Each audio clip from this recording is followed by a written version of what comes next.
Cuentan las antiguas leyendas hindús que el dios Brahma meditó durante 100.000 años y como resultado nació la música.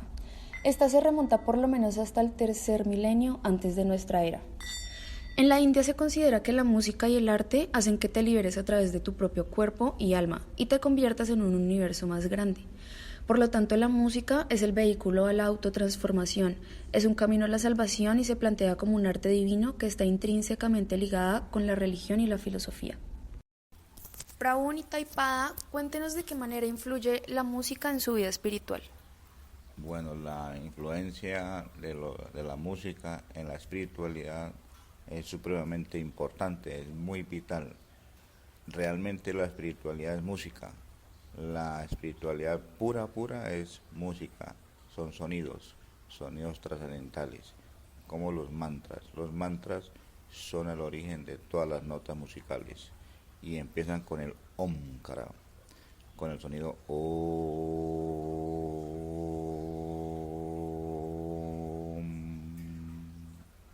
En ese sonido están contenidos todas las letras, todos los sonidos.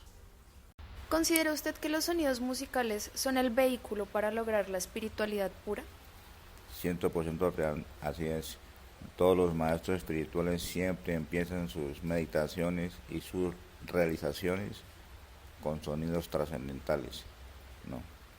Y aparte de eso es también Uttama Shloka. Uttama Shloka significan sonidos puros, poesía selecta. La poesía se vuelve música, ¿no?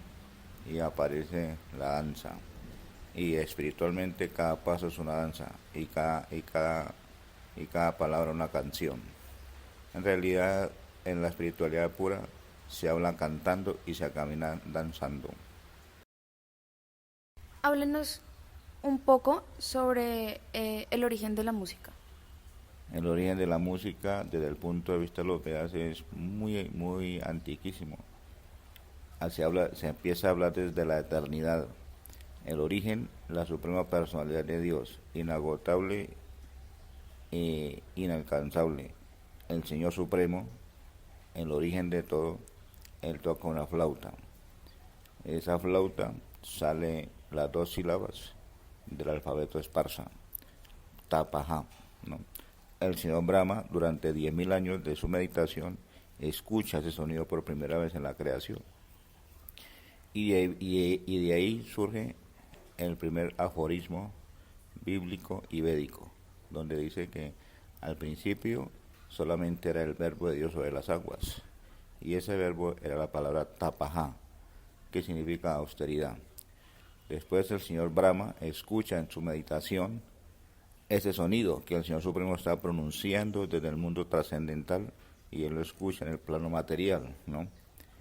Ese tapaja se vuelve el sonido, aquí en este mundo aparece como el Gayatri Mantra. Om Bhurvubha Svah Tat Saviturvarenyam Bhargo Devasya Dhimahi Dhiyo Yona Prachodayat, que es la madre de todos los mantras, de todas las músicas, de todos los sonidos. Se llama Gayatri, ¿no? Y de ahí es el origen de toda la música, desde antes de la creación del mundo material. Este tipo de música invita más a la contemplación que a la acción, y parte de 2 conceptos básicos: ragas, que se refiere a las escalas, y talas, que se refiere a los ritmos.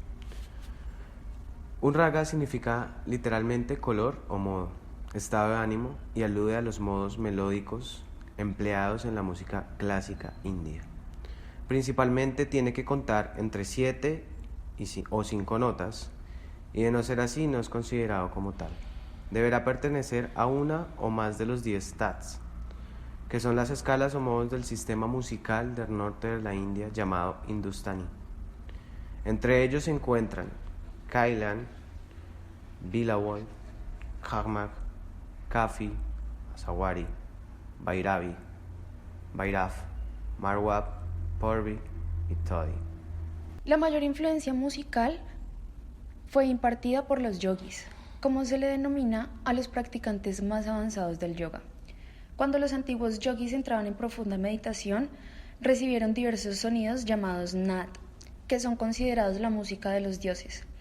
Es así como descubrieron las leyes del sonido entre la naturaleza y el hombre, quienes recrearon estos sonidos a través de la voz, instrumentos y el idioma sánscrito. Los sonidos sagrados fueron usados en la meditación para poder así acercarse a la divina voluntad. Finalmente, esto da paso a los mantras y a los ragas, que son considerados la matriz de toda la música hindú y definidos como aquello que genera deleite, inspiración, aquello que colorea la mente. Es por esto que solo cuando se está completamente inspirado se logra interpretar un raga en su más divina expresión. Para representar los sonidos existen 7 nombres o elementos de la escala musical.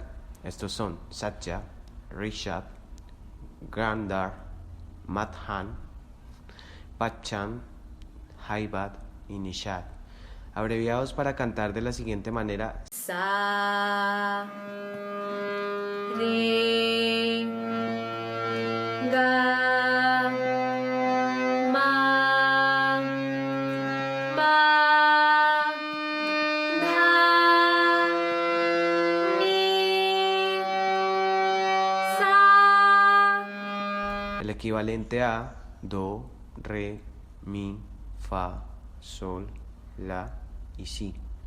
Todas estas notas en conjunto son llamadas sargan y una sola nota se llama swar.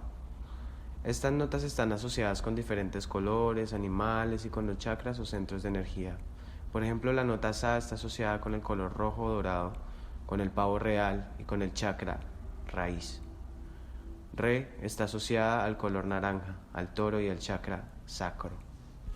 Los sabios llegaron a la conclusión de que cuando se canta se alinea todo el cuerpo, ya que los sonidos producen una vibración y cuando esto se siente, se activan los chakras y se promueve la curación. Por otro lado, como complemento a la notación y altura de los sonidos, existen los talas.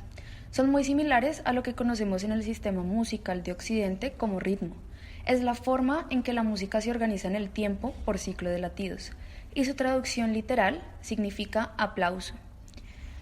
Los gestos de la mano se marcan de la siguiente manera: 1, 2, 3, 4, 5, 6, 7 y 8.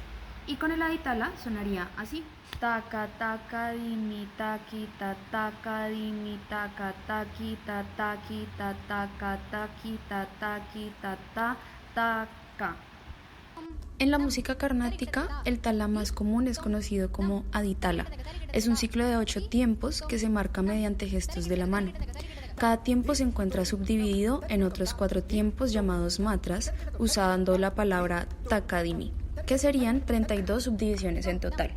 Desafortunadamente, casi no es muy común ver repertorios físicos o tangibles de la música india, puesto que al ser microtonal, es decir, que la distancia entre sus notas es menor a la del medio tono, resulta difícil plasmarla en un sistema de notación musical del occidente. Es por esta razón que el 95% de las composiciones son improvisadas y una misma canción podría no volver a ser interpretada de la misma forma una segunda vez. La música se conoce de formas distintas dependiendo de la ubicación. A la música clásica del norte se le conoce como indostánica y a la música clásica del sur como carnática. Una de las principales diferencias entre estas es conocida como gamakas, que es la forma en que se adornan las notas musicales. En la música indostani se le conoce como ment, que es básicamente el desplazamiento entre una nota y la otra, mientras que en la música carnática se usa un sistema llamado kampitam, que suena como una oscilación. Este no es el único tipo de gamakas que se usan en la música hindú. De hecho, se reconocen más de 10 diferentes estilos, pero este es uno de los más característicos. Finalmente, entre sus más antiguos instrumentos musicales se destacan una especie de trompeta llamada nadaswaram y un instrumento de percusión en forma de tambor llamado tabli, instrumentos que se continúan utilizando en ceremonias hindús y en bodas, aspectos básicos de la música india, base de toda la música espiritual, mantras, bhajan y kirtan.